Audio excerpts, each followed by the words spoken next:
अपने समय को परमेश्वर में बोए। मेरे प्रियो, जैसे कि पवित्र बाइबल में मत्ती की किताब उसके 15वें अध्याय की 32वीं आयत में लिखा है, यीशु ने अपने चेलों को बुलाया और कहा, मुझे इस भीड़ पर तरस आता है क्योंकि वे 3 दिन से मेरे साथ हैं और उनके पास कुछ खाने को नहीं है। मैं उन्हें भूखा विदा करना नहीं चाहता, कहीं ऐसा ना हो कि मार्ग में थक कर रह जाएं।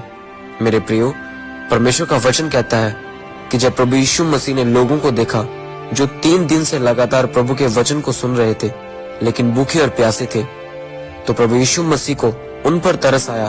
तो आप सोच कर देखें, जो दिन रात परमेश्वर की दुहाई देते हैं उनका परमेश्वर न्याय क्यों कर ना करेगा। जो प्रार्थना में है, वचन को लगातार पूरा करते हैं, पवित्रताई में जीते हैं, जो बोने वाले हैं, तो जो सच्चे मसीही हैं, सच्चे विश्वासी हैं, लंबे समय से परमेश्वर में जुड़े हैं, कई सालों से आप मसीह में हैं और प्रभु में बने हुए हैं, परमेश्वर की उपस्थिति में हैं, तो परमेश्वर ने कहा, मैं उन पर भी दया करूंगा, उन पर भी तरस खाऊंगा, उनके जीवन में जो योजनाएं हैं उसे भी मैं पूरा करूंगा। परमेश्वर कहता है कि जितने भी लोग मसीह में हैं वे कभी भी थकेंगे नहीं, उनकी जिंदगी में दुख भरी कहानी नहीं होगी। परमेश्वर ने आपको इसलिए चुना है कि आपकी जिंदगी में परमेश्वर महिमामय हो सके, आपके जीवन में महान गवाही पैदा कर सके।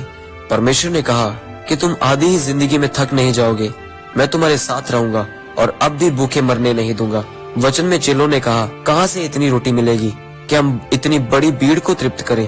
तब यीशु मसीह ने कहा, तुम्हारे पास कितनी रोटियां हैं? तब उन्होंने कहा, 7 और थोड़ी सी मछलियां। तब सब लोग प्रभु की हजूरी में बैठ गए और जितनी भी रोटियां और मछलियां थी वो प्रभु के हाथ में दे दी। फिर परमेश्वर ने धन्यवाद करके तोड़ा और वह गुना हो गई और सारे खाकर तृप्त हुए। मेरे प्रियो, अगर आप चाहते हैं कि परमेश्वर मेरी बीमारी से मुझे चंगा करे, तो आपको अपने समय को परमेश्वर के हाथों में देना होगा।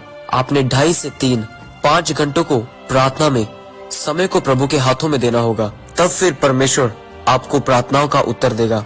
यदि आप चाहते हैं कि आपकी गरीबी के श्राप टूट जाए और वह शर्मिंदगी आपसे दूर हो जाए और आपके हाथ बरकत वाले बन जाए, तो आपके जीवन में जैसा भी है, थोड़ा है, बहुत है, जितनी योग्यता है उसी योग्यता के मुताबिक या उससे बढ़कर भी आपको प्रभु के हाथों में देना होगा और फिर वह कई गुना करके बढ़ेगी। जब परमेश्वर आपको देता है तो वह सिर्फ जरूरत को पूरा करने के लिए नहीं, बल्कि आपको आशीषों का सोता बनाता है और बाकी लोगों के लिए आशीषों का कारण बनाता है। आपको ये नहीं सोचना कि जब परमेश्वर देगा तो तब हम बोएंगे, लेकिन परमेश्वर का सिद्धांत कहता है कि पहले परमेश्वर को दो, दिया करो तो तुम्हें भी दिया जाएगा।